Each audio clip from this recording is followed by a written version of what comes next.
이 새벽에 우리에게 주시는 하나님의 말씀은 마태복음 17장 1절부터 8절까지 봅니다. 마태복음 17장 1절부터 8절 말씀 합독하도록 하겠습니다. 엿새 후에 예수께서 베드로와 야고보와 그 형제 요한을 데리시고 따로 높은 산에 올라가셨더니 그들 앞에서 변형되사 그 얼굴에 해같이 빛나며 옷이 빛과 같이 휘어졌더라.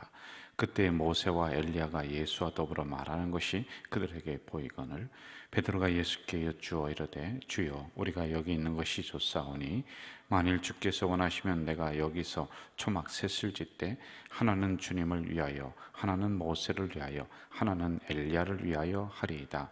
말할 때 호련히 빛난 구름이 그들을 덮으며 구름 속에서 소리가 나서 이르시되 이는 내 사랑하는 아들이요 내 기뻐하는 자니 너희는 그의 말을 들으라 하시는지라. 제자들이 듣고 엎드려 심히 두려워하니 예수께서 나와 그들에게 손을 대시며 이르시되 일어나라 두려워하지 말라 하시고 제자들이 눈을 들고 보매 오직 예수 외에는 아무도 보이지 아니하더라. 아멘. 우리 기독교는 신비한 체험이 있는 종교입니다. 여러분 신앙생활을 하다 보면 방언을 하시는 분도 있고 또 어떤 분은 병에서 낫는 분도 있고 또 어떤 분들은 귀신이 떠나가는 역사를 경험하는 분들도 있습니다. 이러한 부분들이 우리 기독교 안에 분명히 있어요. 근데 이게 우리 기독교에만 있는 게 아니에요, 여러분. 그 어떤 종교에도 이런 신비적인 현상들은 나름대로 가지고 있습니다. 근데 그게 중요한 것은 아닌데도 불구하고 사람들이 이제 보이는 현상들이니까 거기에 매료되고 또 그것을 쫓아나가고 그것을 추구하고 그렇게 하는 것을 많이 보게 됩니다. 우리가 지금 마태복음을 쭉 보고 있는데 여러분 전에도 우리가 봤듯이 안전뱅이가 일어나고 또 귀신이 떠나고 또 죽었던 사람이 살아나고 뭐 이런 일들이 많이 일어나는데 이것을 신비적인 현상이라고 합니다. 신비적인 현상이라고 하는 것은 기이한 현상이다, 놀라운 현상이다. 그러니까 인간적인 그런 보편적인 상식을 뛰어넘는 그런 기적적인 일들이 이 성경 안에 그리고 우리들이 신앙생활하는 이 안에 일어나기도 한다라고 하는 것입니다. 자, 그런데 이게 믿음이 있느냐 없느냐를 떠나서 이것을 가지고 기준을 잡으면 안 돼요. 저도 옛날에 그 방언을 좀 받으려고 굉장히 노력을 많이 했었습니다. 그래서 이제 금식을 하라고 해서 3일 동안 금식을 하면서 그때 집회를 했는데 이제 방언을 위해서 3일간 기도하면서 금식하면서 그렇게 했어요. 그런데도 안 되더라고요. 그래서 그때 제가 목사님에게 뭐라고 했냐면 왜 하나님은 나에게 그 방언을 주시지 않느냐고, 나는 믿음이 없는 사람이다고 얼마나 자책이 되는지 몰랐었어요. 근데 그때는 그런 생각이었는데요, 제가 신학을 하고 목사가 되면서 방언이 꼭 믿음이 좋아야지 방언이 하고 믿음이 없으면 방언을 못하고 이런 것이 아니구나. 하나님이 필요에 따라서 그 사람에게 은사를 준단 말입니다. 제가 교육전도사 때에 그 귀신 들린 그 사람이 있었어요. 지금도 그분을 생각하면은 분명히 이제 귀신 들렸다 이 생각이 돼요. 저는 웬만하면은 이게 정신적인 문제인가 귀신의 문제인가 이것을 좀 분간을 하려고 노력을 한단 말이에요. 그래서 제가 그 청년을 담당했기 때문에 청년의 어머니이기 때문에 기도를 해달라고 갔습니다. 근데 혼자 가기가 솔직히 두렵더라고요. 그래서 권사님들한테 도움을 요청을 해서 같이 가서 기도를 이렇게 했어요. 근데 기도를 하는데 그분이 말을 못하고 막 몸에서 이상한 냄새가 나고 막 그렇게 되더라고요. 그리고 제가 기도할 때 자꾸만 도망가고 막 그런 일이 있었어요. 그래서 이제 못 도망가게 하고 그 자리에서 강하게 권사님들과 함께 기도를 하는데 그분이 말문이 터지고 막 그러면서 그런 치유의 역사가 이제 일어나는 것을 경험을 했습니다. 뭐 그거 하나뿐만이 아니라 몇 번을 그런 일들을 경험을 많이 했었죠. 그런데 제가 지금 생각하니까 지금 저에게 그 은사가 있느냐? 없어요. 제가 뭐 막 기도하면은 막 벌떡벌떡 일어나고 병자가 막 낫고 그러는 게 잘 없어요. 왜냐하면은 제가 기도했을 때 병이 난 사람보다 안 난 사람이 더 많은 것 같아요. 제가 그거 잘 알거든요. 그럼 저에게 그런 은사가 있느냐 없느냐 그 차원이 아니라 하나님이 진짜로 필요하시면 나를 사용해서 그렇게 역사를 하시는 거예요. 꼭 그 사람만 병자를 고치는 뭐 은사가 있다, 뭐가 있다, 뭐가 있다. 여러분들 그런데 현혹돼서 자꾸 그런 대로 찾아다니고 그러지 마세요. 어느 때 하나님이 역사하시면은 여러분이 아픈 부위에 손대고 기도하면은 거기에서도 치유의 역사가 일어나기도 하고 그런단 말입니다. 그래서 이러한 모든 것들을 저 사람은 기도하면 병자가 일어나고 방언을 하고 또 무슨 능력이 있고 이것이 믿음을 기준으로 해서 평가해서는 안 된다는 거예요. 하나님이 필요하시면은 그렇게 사용하실 수 있다라고 하는 것을 우리가 알아야지 됩니다. 자, 그리고 중요한 것은 제가 왜 이 말씀을 드리냐면 오늘 본문에 있는 내용이 전체적으로 신비한 일들이 일어나요. 예수님의 얼굴이 변화가 되고 몸에서 뭐 변화가 일어나고 뭐 이런 일이 일어나거든요. 이 부분을 이제 보려고 하는 거란 말이에요. 자, 중요한 건 뭐냐면 신비는 중요합니다. 그러나 신비주의가 되면은 이단으로 가는 거예요. 그 여러분 우리에게 가장 중요한 본질이 뭐냐면은 뭐 이것저것 다 떼어버리고 말씀이란 말이에요. 이 하나님의 말씀이에요. 이 말씀만 있으면은 기적이 일어나면 어떻고 아니라면 어떻고 그게 중요하지 않거든요. 그런데 신비주의가 되면은 어떻게 되냐면 말씀이 이제 온데간데 없어요. 요즘 그런 분들 여러분 굉장히 많아요. 광신적인 믿음을 가진 분들 이상하게 그런 분들이 뭐 하는 행동들도 보면은 도저히 이해할 수 없는 이런 행동들을 한단 말이에요. 굉장히 많습니다. 그래서 신비주의는 이단으로 가는 지름길이에요. 신비한 현상, 기적의 현상은 우리들에게 언제든지 일어날 수 있어요. 그러나 그것만 따라가고 그것만 추구해 가면은 우리의 신앙이 본질이 흐려져요. 어디로 가는지 몰라요. 무엇을 따라가는지 몰라요. 누구를 믿는지도 모른단 말이에요. 여러분 우리 안에 누가 있어야 돼요? 예수님이 있어야 되잖아요. 그런데 없어요. 그분들은요. 오직 기적, 이상한 일, 신비한 일, 뭐 그것만 추구하고 나간다라는 것이지요. 자, 2절로 한번 좀 가볼까요? 2절 제가 읽을게요. 그들 앞에서 변형되사 그 얼굴이 해같이 빛나며 옷이 빛과 같이 휘어졌더라. 그때 모세와 엘리야가 예수와 더불어 말하는 것이 그들에게 보이거늘. 1절에 보면 베드로와 야고보 그리고 요한이 이제 변화산에 가서 예수님과 함께 또 따로 이제 기도를 하는 그런 장면이 있습니다. 자, 그런데 이때에 이상한 현상을 이 제자들이 보게 되는 거예요. 아니 모세가 나오고 엘리야가 나와요. 여러분 이분들은 구약의 인물들입니다. 그런데 그분들과 지금 예수님이 대화를 합니다. 그리고 예수님의 얼굴과 몸이 다시 변형이 되었다. 변형이라고 하는 것을 우리가 잘 봐야 돼요. 이건 조금 이따 설명을 할게요. 그리고 막 광채가 나고 이런 신비한 현상을 지금 접하게 된단 말입니다. 자, 우리가 여기서 좀 나누어서 좀 생각을 해봅시다. 먼저 예수님의 얼굴과 몸이 변화가 되었다. 그리고 광채가 났다라고 하는 거예요. 여러분 우리가 은혜가 충만하잖아요. 기도 많이 하잖아요. 그럼 그분의 얼굴을 보면요 이상하게 광채가 환하게 이렇게 나요. 그런데 마음속에 근심이 있다. 그럼 얼굴이 어두워요. 그래서 얼굴은 우리의 마음을 나타내주는 거울과 똑같아요. 그분의 신앙적인 상황이 어떠냐 정확하게는 알 수는 없습니다만은 얼굴로 어느 정도 표현이 된단 말이에요.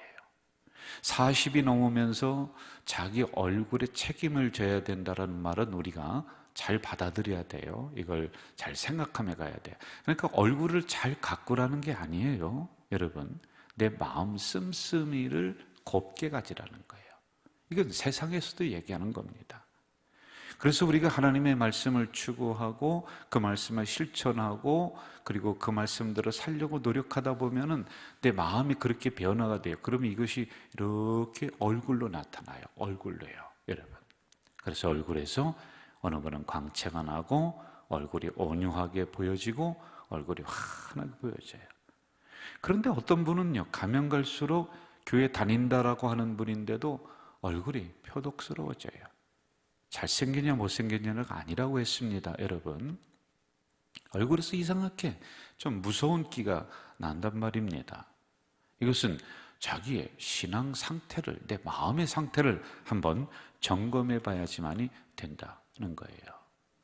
여러분, 목사의 얼굴도 그렇고 장로님들의 얼굴도 그렇고 권사님들의 얼굴도 그렇고 점점 가면서 그 얼굴에서 예수님의 모습이 조금씩 나타나야 돼요. 예수님의 외형적인 모습이 아니라 그분의 변형된 내적인 모습이 우리들에게도 이렇게 비춰져야지만이 되는 거예요.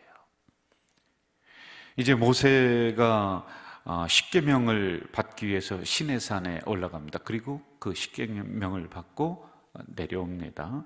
그랬더니 내려올 때에 모세 얼굴에 광채가 났다. 그래서 수건으로 덮었어요, 여러분.